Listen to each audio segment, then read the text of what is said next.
was constitutional carry, and that's my first question for you: is where do you stand on constitutional carry? Forget political realities of Wisconsin aside, but from a principled standpoint, do you support constitutional carry? No permit, no registration, no fees. Yeah, I am absolutely 100% in favor of constitutional carry, and I think you kind of hit on it already, but it really, to me, goes beyond just this one issue of constitutional carry, and it has to do with really your political philosophy and what you think the role of government is. And I come from a school of thought, I don't think that our rights are granted to us from the government. We have natural rights, and one of those rights is the right to defend ourselves, and that's embodied in our Second Amendment, obviously, is the right to bear arms.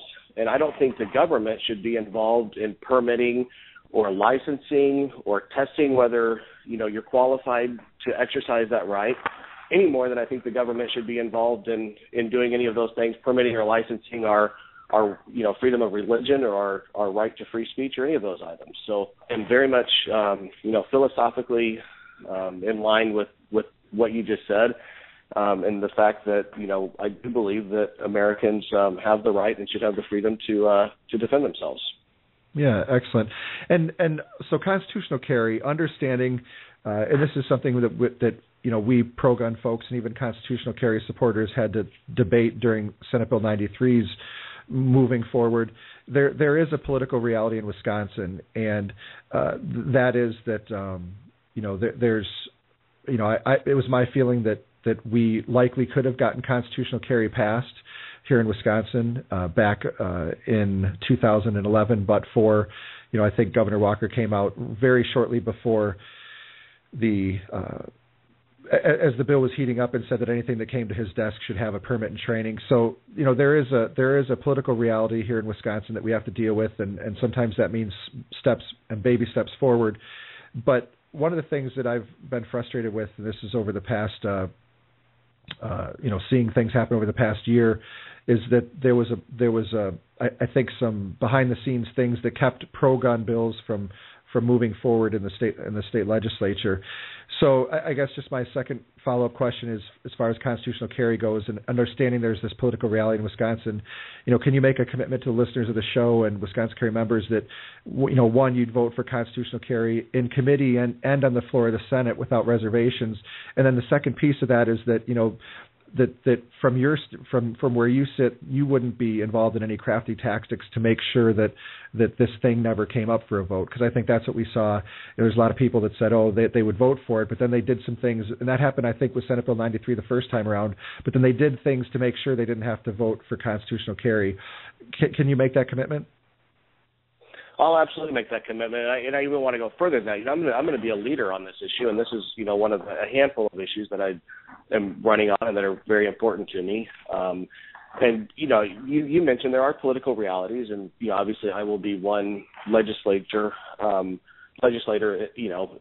the state government. I can't do everything myself, but one way that we start getting constitutional carry and have that pass is we make sure that we elect the right kinds of people to the Senate and to the Assembly. And I will tell you this, just broader, one of the reasons that I'm really running and passionate and have a real sense of urgency to run now and not just wait like a lot of people encourage me to is that, I think we have a real opportunity in Wisconsin right now with the governor that we have, with the strong majority we have in the Assembly.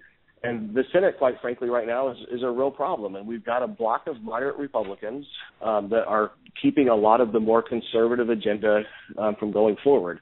And that, applies to constitutional carry, definitely. It also applies to a host of other issues. And, one of my campaign messages, and I don't want to belabor the point, but, we're all going to be working hard to elect Governor Walker to a second term. And we should, and I think that he will get elected to a second term. But if we don't have the right people in the Senate, he's not going to have as an effective a second term as I think he could have. And when we have a district like we have in the 21st, that it's a very conservative district, we've really got to make sure we're taking that opportunity to send a solid, reliable conservative to lead our state. Yeah, absolutely. So I'm going to stick with legislation for a second. We've just talked about constitutional carry. Now I'm back to the political realities.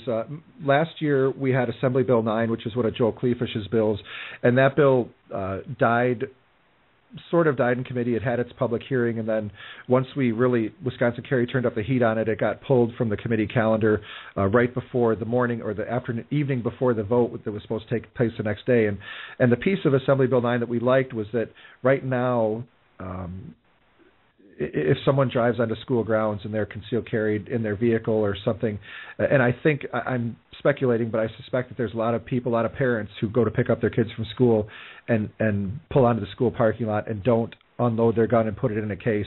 And if you don't, that's they're committing a felony here in Wisconsin. And I think the risk of someone making an innocent mistake and ending up with a felony, in fact, it just happened here in Milwaukee last week. There was a concealed carry holder who was charged with a felony for going onto school grounds.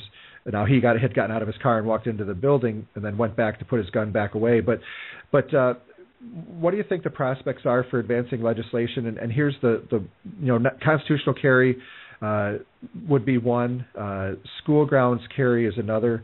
And when I say school grounds, I'm not necessarily saying in schools, but some kind of a immunity for being in a parking lot with your concealed carry license and in a vehicle, just to insulate people from a potential felony when they innocently go to pick up their kids from school.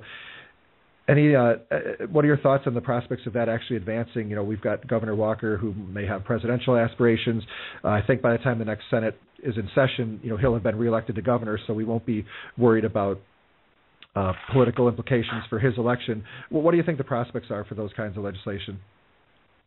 Well, I think that we have a real chance, again, if we can elect the right kind of legislators, that we have a real chance to get constitutional carry passed in Governor Walker's second term. And, if you look at some of the states that now have constitutional carry, it wasn't always done in, at one time. A lot of times these things have to be done in a process, and now people are used to the idea that we have carry with a shell issue permit system. And I think, if as long as we have the right people elected, that we can get this through. It's becoming more and more of a mainstream issue. I'm sure Nikki Haley down in South Carolina came out not too long ago in support of constitutional carry. Absolutely. I really think that not that anybody's asking me, but I think that it's something that if Governor Walker has presidential aspirations and wants to prove himself a conservative, that's that he would support constitutional carry. Yeah. And as far as the other, the school grounds issue that you mentioned, I know people that have to be careful that regularly carry, that they don't, they purposely drop their kids off, across the street from school. And so forth, to make sure that they don't cause problems. And I do think that's an issue that shouldn't be terribly controversial to craft. And I haven't looked at exact language, but the idea of having some kind of safeguard that if somebody has a gun in their car and their concealed carry license holder, that shouldn't be a problem for them to be picking up their child from school. Yeah, good.